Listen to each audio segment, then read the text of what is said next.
Bom dia, mais uma vez aqui no lockdown em Fortaleza, então a gente não pode sair. E hoje a gente vai falar um pouco sobre a história da nossa catedral, com algumas fotos antigas e uns vídeos antigos também. Então, vamos lá.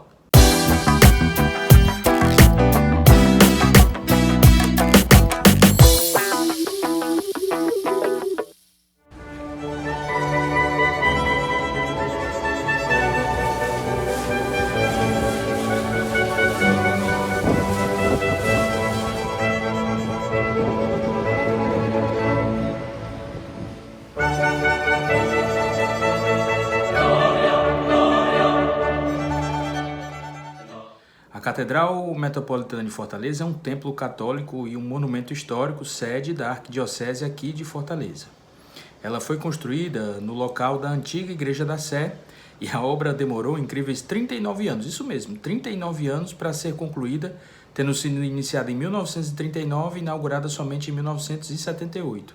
Havia até piadas dentre os fortalezenses, dentre nós, que assim, quando algo era difícil ou quando demorava muito, a gente falava assim, ó, eita, isso aí tá demorando mais que a Sé, ou então, eita, isso aí tá mais difícil que a obra da Sé. Pois bem, a nave da igreja, ou seja, o interior da igreja tem capacidade para 5.000 pessoas e as suas torres elas chegam a incríveis 75 metros de altura. A igreja ocupa a maior parte da Praça Pedro II, também conhecida como Praça da Sé, no centro histórico de Fortaleza. Em frente, nós temos a Praça Caio Prado, com uma escultura móvel do artista Sérvulo Esmeraldo, e a estátua do imperador Dom Pedro II. O templo, a catedral, ela se destaca pela imponência, a arquitetura, da sua arquitetura e principalmente, para mim pelo menos, pela beleza dos seus vitrais. O arquiteto francês Georges Monnier assinou o projeto, que tem um estilo eclético, com predominância de elementos neogóticos, românticos e com referências à Catedral de Colônia, na Alemanha, e à Catedral de Chartres, na França. São José é o santo padroeiro do Ceará e é o santo que está vinculado àquela igreja. E a história da catedral é muito interessante. A primeira igreja de Fortaleza construída, que foi construída ainda pelos escravos, foi a igreja do Rosário, que fica na Praça General Tiburcio, que também é conhecida como a Praça dos Leões, que é muito perto da catedral. Mas a primeira capela-mor, matriz de Fortaleza, teve a sua construção autorizada pela Ordem Régia de 12 de fevereiro de 1746. Ela ficava então na Rua da Matriz, que é hoje a Rua Avenida Alberto Nepomuceno. Aliás, o nome das ruas antigas de Fortaleza eram bem interessantes. Havia a Rua de Baixo, a Rua das Hortas, a Rua Formosa, a Rua da Palma, a Rua da Amélia, dentre outros nomes que eram mais relacionados com características naturais dessas vias, né?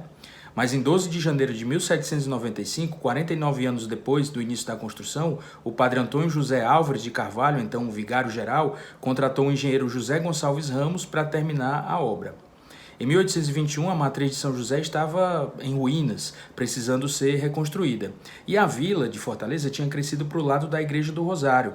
Então, foram passadas para a Igreja do Rosário, em procissão, o Santíssimo Sacramento e todas as imagens da igreja, da Igreja Matriz, inclusive a imagem de São José.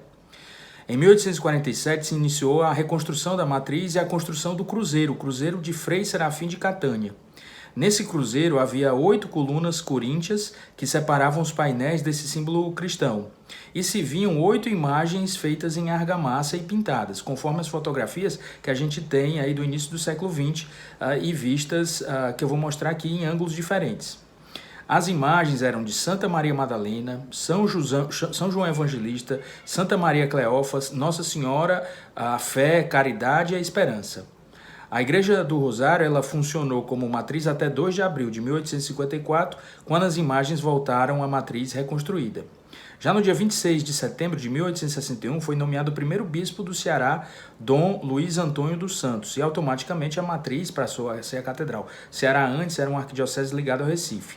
Em 1938, Dom Manuel da Silva Gomes, o bispo da época, fez uma vistoria e constatou que tinha rachaduras na base da sua construção no lado do mar.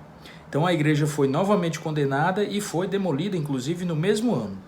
O cruzeiro de Frei Serafim também foi destruído naquele ano de 1938 e aqui a gente vai mostrar algumas fotos e um curto vídeo antigo da catedral. A gente vai mostrar também algumas fotos do altar da então catedral que para mim eram até inéditas. Em 15 de agosto de 1939 foi lançada a pedra fundamental da nova catedral, projetada pelo engenheiro francês e arquiteto Georges Monnier, que, como a outra obra, demorou 39 anos, como eu já tinha falado, para ser construída. E foi inaugurada no dia 22 de dezembro de 1978 pelo então bispo da catedral, arcebispo Dom Aloysio Loscheider. Dom Aloysio, inclusive, participou de conclaves, sendo, inclusive, votado num deles.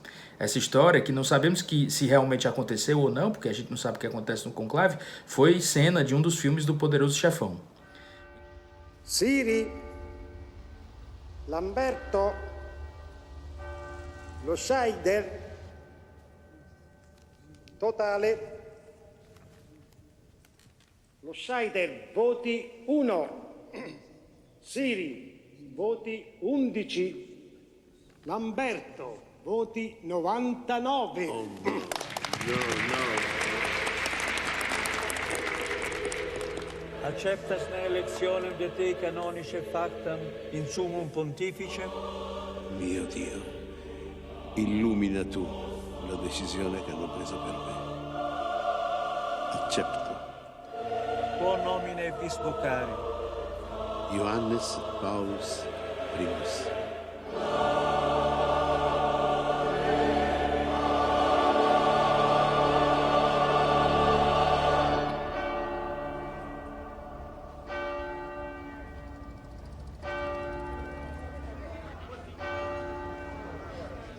Em 2007, a catedral passou por uma outra reforma com verificação da estrutura e renovação, inclusive colocando alguns novos elementos decorativos na parte interna do prédio. E a cripta da catedral, que foi projetada pelo engenheiro Luciano Pamplona, foi inaugurada em 1962, homenageando 6 santos que morreram jovens: o São Domingos, Sávio, São Pancrácio, que era o protetor da juventude alemã, São Tarcísio e as santas Maria, Gorete, Inês e Luzia. Por essa razão, o então arcebispo de Fortaleza, Dom Antônio de Almeida Lustosa, dedicou essa capela aos jovens, chamando-o de Cripta dos Adolescentes. Na cripta, a gente tem a capela do ressuscitado, do Santíssimo Sacramento, e tem os restos mortais de vários sacerdotes que exerceram aqui em Fortaleza. Dom Manuel da Silva Gomes, o bispo responsável pelo início da construção, o Monsenhor José Quinderé, o Monsenhor Tito Guedes Cavalcante e do próprio Dom Antônio de Almeida Lustosa, o arcebispo que consagrou a cripta aos jovens. A cripta ela foi reinaugurada em 9 de julho de 2011, após 1 ano e 4 meses de reforma, em que foi colocado um piso de granito, uma nova iluminação, um sistema de ar-condicionado e foi concluído o altar. Atualmente, a cripta permite acomodar em torno de 350 pessoas sentadas. E as visitas guiadas podem ser feitas para ver a sacristia e os túmulos da própria cripta. Eu mesmo já fiz essa visita antes da pandemia, claro, e é bem interessante essa visita que você pode fazer à cripta para conhecer o interior da igreja. Pode ver a sacristia, tem muitos quadros interessantes, vou mostrar as fotos aí. Então, espero que vocês tenham gostado dessa história, breve história da nossa catedral. Estamos ainda em lockdown aqui em Fortaleza por conta da pandemia do novo coronavírus, mas tudo vai dar certo. Com fé, resiliência, nós vamos vencer. Valeu, até domingo que vem. 3, sede da Central de Abastecimento do Ceará. Em seguida, a majestosa Sé, a antiga catedral, demolida em 1938. Em frente à Sé podemos ver a Praça Caio Prado, toda cercada de grades e tendo ao centro a estátua de Dom Pedro II, envergando o uniforme de almirante da Imperial Armada Brasileira. Eu posso, nada me pode faltar. O Senhor é o pastor que me conduz, não me falta coisa alguma. Pelos prados e campinas verdejantes, Ele me leva a descansar. Para as águas repousantes me encaminha e restaura as minhas forças. O Senhor